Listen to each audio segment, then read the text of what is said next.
NASCAR, on one hand, has had a 2024 season that was one to remember due to controversy, due to the finishes, due to a lot of different factors. But in 2025, they are very bullish on a couple different things. They are going to put money into their drivers to promote the sport.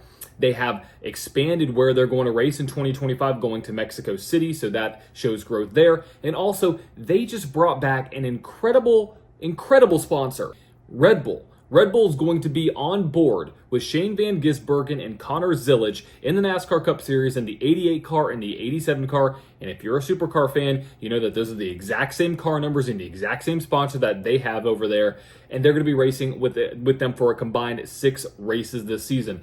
Red Bull being back in NASCAR is a huge opportunity with everything else they have going on to leverage new fans, to leverage their name, and to get new people or get people back into the sport. I think this is huge. Also, with NASCAR, along with their putting money into the drivers to promote the sport, they have had enhanced marketing from what I have seen across the board.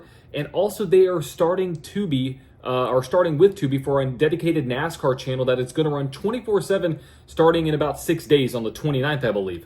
So all this to say, NASCAR is moving in a direction to get new people into the sport, to educate people, to show them the history, the podcast, all the relevant people in the sport with the Tubi channel. They're investing into the drivers. They're expanding the calendar. They're getting back Red Bull, which is, that in and of itself could make this 2025 season absolutely incredible. And it hasn't even started yet. The season doesn't start technically for another 3 weeks.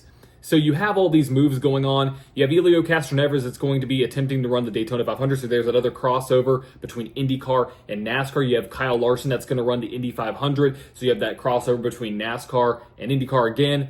You have Pato O'Ward saying that he is not going to rule out running in Mexico in the future. So all this to say, they have a huge opportunity to move in the right direction.